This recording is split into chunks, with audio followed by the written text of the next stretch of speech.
Dentro de esta jornada de los encuentros de resistencias y rebeldías en Chiapas, participó también dando una ponencia la abogada Bárbara Zamora. Para quienes no la conozcan y quieran saber un poco más de ella, les voy a dejar en la descripción del video este enlace.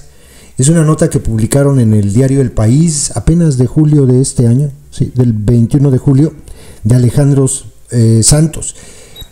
Aquí van a saber quién es ella.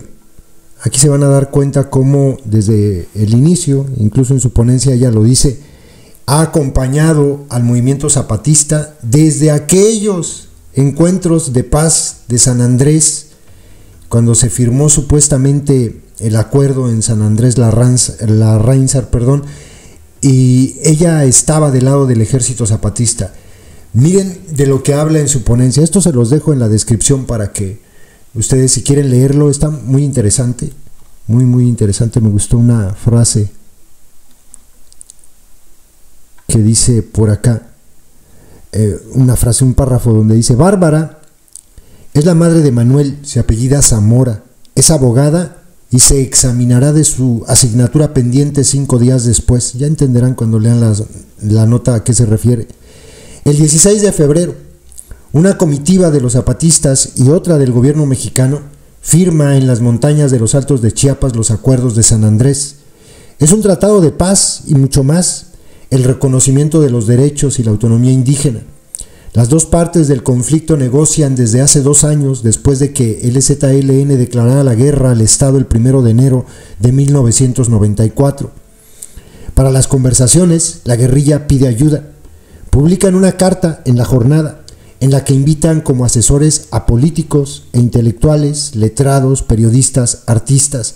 Muchos acuden al llamado.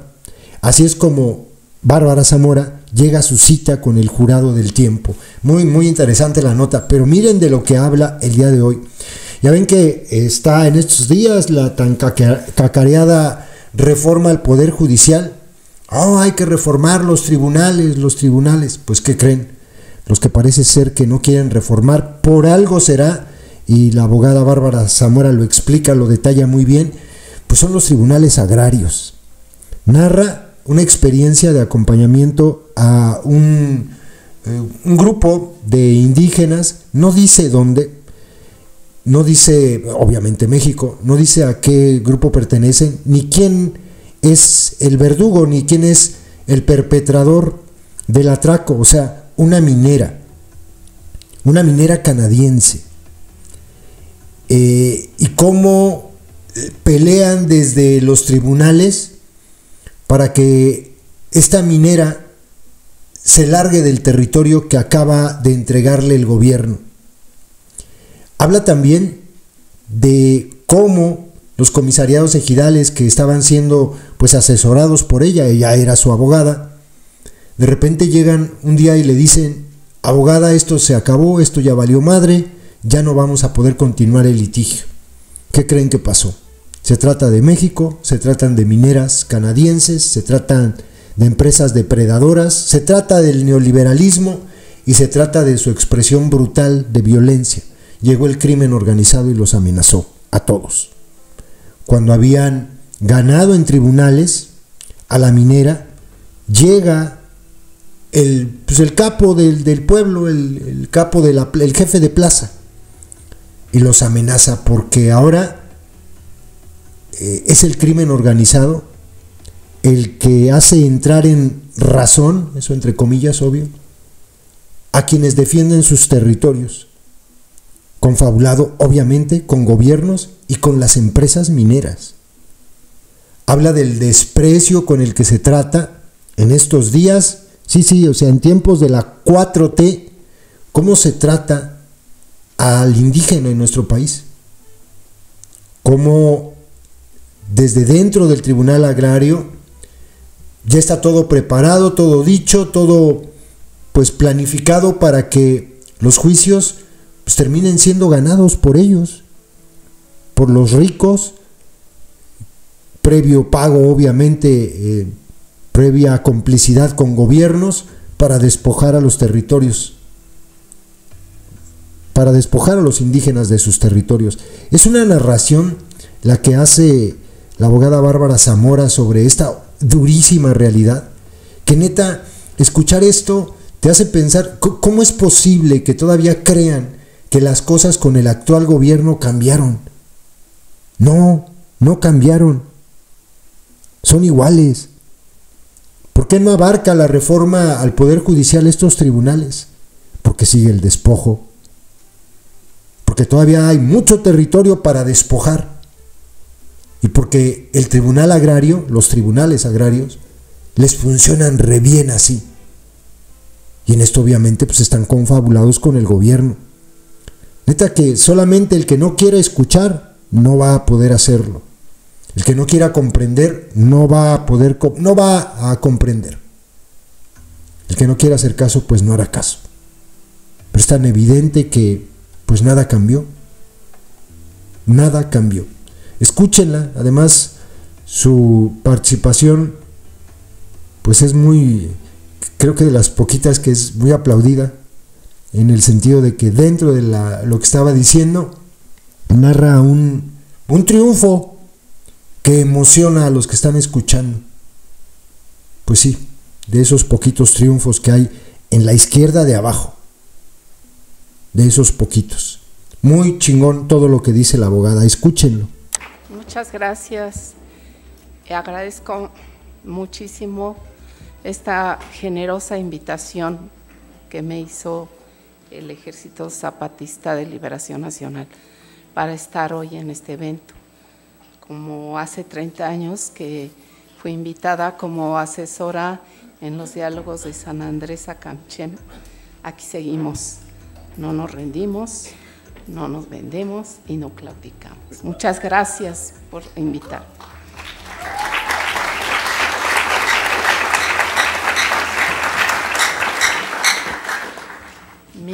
Mi participación se llama La tormenta y quienes la padecen. Todo esto es mi experiencia como abogada litigante, defensora de pueblos y comunidades indígenas y ejidos. Ay, licenciada, ¿cómo quiere que avance su asunto si los campesinos no traen dinero, traen pura mala suerte? Esta frase me la dijo el secretario de un juzgado federal. Ilustra la mentalidad y el criterio que prevalece en el Poder Judicial, donde los ciudadanos van a pedir justicia. En los tribunales, la tormenta es intensa y constante, y no es un solo verdugo, son múltiples y variados. Están las empresas nacionales y extranjeras que se apoderan de las tierras y los recursos que existen en los territorios. También como verdugos están los jueces, la burocracia, los gobiernos, los sicarios que trabajan para las empresas, cuyo trabajo es trabajo, entre comillas, amenazar, intimidar o asesinar a quienes se atreven a acudir a los tribunales a demandar a las poderosas transnacionales, buscando que les restituyan sus tierras y todo aquello que les despojan y les roban. En los juzgados hemos librado batallas muy cruentas y crueles, irritantes, desiguales, injustas. En los 30 años que llevo litigando, la ausencia de justicia es una de las formas de la violencia que se ejerce en contra de comunidades y ejidos, en contra de quienes no tienen dinero. Entre los crímenes o delitos, como también los podemos nombrar, está el despojo de tierras, de los cultivos, de los bosques, de la milpa, del agua, de los recursos naturales, de los recursos minerales. En resumen, la destrucción de la vida biológica, un acto criminal muy grave que elimina todo aquello que tiene vida. Lo hacen de formas muy variadas, desde las sutiles hasta las violentas. Los verdugos van tomando cada uno su parte en el proceso de acabar con la vida de los campesinos y sus familias. Llegan las empresas mineras nacionales y extranjeras, inmobiliarias, cableras turísticas y gobiernos federal y estatal con sus megaproyectos, ofreciendo grandes beneficios. Pero una vez que empiezan a ejecutarlos, comienza también la destrucción. Después de 5 años de litigio que hicimos en contra de una empresa minera canadiense, hace pocos meses el comisariado ejidal nos dijo, voy a decir lo que el comisariado nos dijo: licenciada, hasta aquí llegamos. El mero de los malos nos mandó llamar. Nos llevaron a un lugar donde estaba él con 4 hombres armados, con muchas groserías. Nos dijo: ¿qué andan haciendo? Están perjudicando a la minera y a muchas empresas y no lo voy a permitir. A mí me encargaron que pare este pedo y no quiero ninguna demanda contra la mina. No quiero que se vuelvan a parar en el Tribunal Agrario. Se los digo como amigo, pero si no entienden, luego no anden chillando. Eso dijo. Esta empresa tiene una concesión por miles de hectáreas, con una duración de 30 años, con derecho de ampliar a otro periodo igual. Y además la concesión está a nombre de otra empresa y tampoco existe un plano donde se delimite la superficie que abarca la concesión. Es decir, no tienen límite en la superficie a destruir. Tampoco necesitan 30 años para destruir todo vestigio de vida y convertir un ejido o un pueblo indígena en un páramo árido y contaminado, donde ya no se puede sembrar nada, porque la tierra ya no es propicia para cultivar, pues ya es tierra muerta. Para otorgar la concesión sobre las tierras de este ejido, no se les pidió autorización. Se enteraron cuando llegó la minera a realizar trabajos. Entonces, la batalla que emprendimos fue para proteger una necesidad esencial y básica, que es la vida de las personas, de los pueblos, el derecho mínimo a la sobrevivencia. Este derecho está enfrentado a la avaricia y a la voracidad de los verdugos. Utilizaron dinamita para desmoronar los cerros, sepultando todo el pueblo bajo los escombros, las casas, el mercado, la iglesia, la escuela, el panteón. Los muertos quedaron sepultados por segunda vez en los escombros del cerro. En el proceso para sacar y saquear toneladas de oro y plata, desarrollaron un proceso en el que utilizan arsénico y otros químicos que son mortales. Los verdugos buscan que se legalicen los despojos y la destrucción que provoca su codicia. En los tribunales simplemente se ejerce el poder, y no para hacer justicia ni para darle la razón y el derecho a quien la tiene, sino para favorecer a los verdugos y respaldar los crímenes que cometen en contra de los pueblos. Aún con todo eso en contra, le ganamos el juicio a la transnacional en una segunda instancia, en un tribunal colegiado.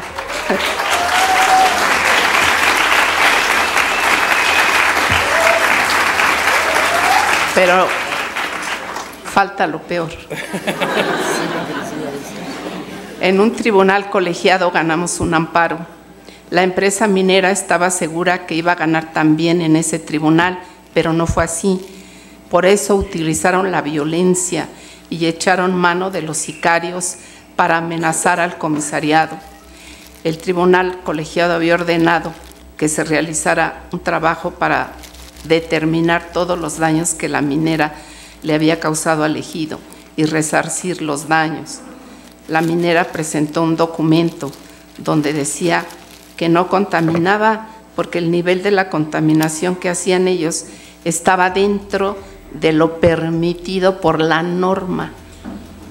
Y además que los ejidatarios estaban bien contentos porque vivían mejor en las casas prefabricadas donde los habían reubicado que en las casas que tenían antes en el pueblo que destruyó cuando dinamitó el cerro. Una verdadera infamia. Pero de nada les sirvieron las mentiras, ni sus artimañas, ni sus prácticas corruptas. Sin embargo, con amenazas y violencia logró lo que no pudo en tribunales con argumentos jurídicos. Obligaron al ejido a desistirse de un asunto que ya habíamos ganado. Tuvimos que retirarnos por la amenaza que le hizo el sicario a los 3 del comisariado de que si no le paraban iban a ir contra sus familiares y que luego no vinieran a chillar.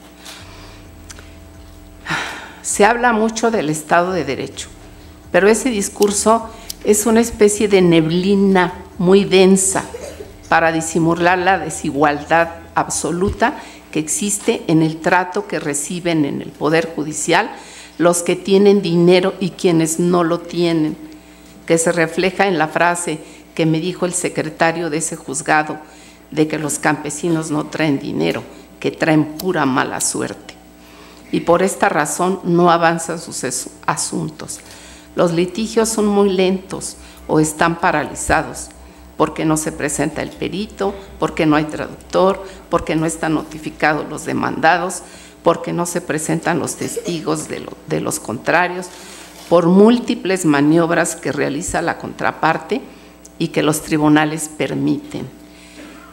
Por ello, los juicios se van alargando y tardan años para obtener una sentencia.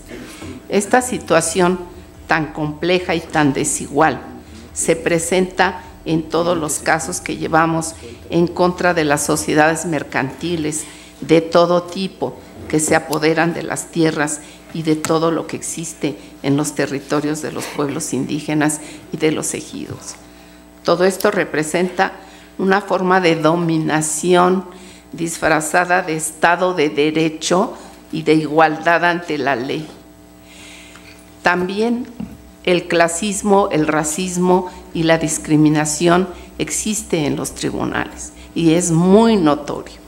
Por ejemplo, a los empresarios, a la patronal y a sus abogados les permiten entrar hasta la oficina del magistrado. A los campesinos solo se les atiende en la planta baja, en una oficina que le llaman audiencia campesina. Si no tienen cita con su señoría, no pueden pasar, tienen que pedir una cita por correo electrónico, donde tardan semanas en contestar y además solo se permite la entrada de una sola persona. Y entonces viene una disputa, una batalla para que nos permitan entrar a los 3 del comisariado y al abogado. Hasta en este gesto casi banal se padece la desigualdad y la discriminación. También el desconocimiento de los jueces del marco jurídico agrario genera decisiones ilegales y cuando les hacemos notar su ignorancia se enfurecen y llaman a seguridad para que nos echen fuera del edificio. En la primera audiencia, cuando empezamos el juicio contra la minera, el secretario del tribunal, como parte también de los verdugos, se dirige a los campesinos y les dice que deben sentirse muy afortunados, que tienen mucha suerte de que la minera se encuentre en su ejido, porque si se va, ¿qué van a hacer entonces? ¿Dónde van a trabajar? Si es la empresa la que les da de comer a sus familias, tienen que pensar lo que están haciendo, porque van a ser responsables de dejar sin trabajo a muchas personas. Es decir, no deben demandar, sino agradecer al verdugo todo lo que hace. Otros actos de desigualdad que se registran es el caso de nuestros testigos, que muchas veces son las personas de más edad de la comunidad, los más ancianos, porque son los que saben de la historia de su comunidad y la razón por la que demandaron a la transnacional. Sin embargo, con absoluta falta de respeto y de cortesía, cuando están dando su testimonio, El magistrado los interrumpe y les dice, eso ya no, eso ya no. En cambio, a los testigos de la contraparte les permite que declaren largamente una serie de mentiras y el propio magistrado les hace preguntas que tienden a favorecer a la empresa. Tengo que reclamar y decirle que ese no es su papel y entonces me amenaza con sacarme del juzgado. Evidentemente no me salgo, pero se genera otra disputa y es en cada gesto y en cada palabra donde se advierte el desprecio que ellos sienten por los campesinos que están peleando por un derecho a la sobrevivencia. Está también la falta de traductores. Cuando se trata de un testigo que no habla español y solicitamos el traductor, siempre nos dicen que no es necesario porque la persona entiende español y para ello le preguntan, ¿cómo te llamas? ¿Cuántos años tienes? Siempre les hablan de tú, aunque sea la persona muy mayor de una comunidad. Entonces dicen, ¿ya ve cómo sí entiende español? En la mayoría de los casos, este tema se termina en que cada una de las partes llevamos nuestro propio traductor, a pesar de que es un derecho previsto en la Constitución y por ello es el tribunal quien lo debe proporcionar. En toda esta situación de desigualdad que existe, también está el control que ejercen las dependencias del Ejecutivo Federal sobre los campesinos. En este caso, la Procuraduría Agraria. Decide esta dependencia respecto a las convocatorias para realizar una asamblea, es decir, no hay ninguna autonomía de los ejidos o comunidades, ni siquiera para convocar a su asamblea. Cuando un grupo de ejidatarios quiere una asamblea y el comisariado se niega a convocar, deben acudir a esta dependencia para que convoque. Esto porque la ley agraria no les autoriza para que ellos convoquen por su cuenta. Esto significa que ni siquiera tienen la libertad para convocar a su asamblea donde puedan tratar asuntos importantes y urgentes de su comunidad. Por ejemplo, para destituir a un comisariado que está actuando a favor de los verdugos o porque firmó un contrato que la asamblea no aprobó. Esto sucede también cuando esto sucede porque también esta dependencia del gobierno es parte de los verdugos que hacen equipo en contra de las víctimas. La Procuraduría Agraria solamente convoca cuando se trata de una asamblea para que las sociedades mercantiles hagan un contrato de ocupación de tierras para desarrollar sus megaproyectos y darle un tinte de legalidad a esos contratos realizados con artimañas totalmente lesivos para los pueblos. En estos casos hasta llevan redactada previamente el acta de asamblea. En el grupo de verdugos también están los notarios. Ellos hacen escrituras sobre las tierras ejidales y comunales y esas escrituras de propiedad privada producto del despojo. Los jueces les dan todo el valor jurídico por encima de los documentos oficiales que prueban la propiedad de los pueblos sobre sus tierras, como las resoluciones presidenciales, los planos oficiales y aún por encima de los títulos virreinales. Existe una especie de telaraña que tejen los verdugos para atrapar a sus víctimas. Lo que une esta telaraña es el dinero, la avaricia, el poder, la rapiña, llevar a cabo sus proyectos de despojo, de destrucción y de muerte. Sus hilos son muy sutiles, pero muy fuertes, porque también tienen a su disposición las leyes mediante las cuales se ha institucionalizado el despojo de tierras y de todo lo que se encuentra en ellas. En realidad, las leyes a las que todos los ciudadanos debemos sujetarnos es un modo de control que se ejerce desde el poder. Es muy larga la lista de los crímenes que cometen los verdugos en esta intensa y destructiva tormenta. Pero lo que también es cierto, muy cierto, es que los verdugos y su telaraña no son invencibles. En contra de toda la telaraña que han construido, se contrapone la resistencia, la rebeldía y la esperanza de las víctimas que la padecen. Y esta es mucho más grande y poderosa, porque tiene como sustento esa capacidad de imaginar un mundo distinto, otro mundo posible, de no aceptar solo asumirse como víctimas y padecer la injusticia, sino estar dispuestos a no rendirse, a no claudicar, a estar a la altura de las circunstancias, como una muestra de poder y de dignidad, para lograr una justicia verdadera, una justicia radical, una justicia plena para todos. Muchas gracias.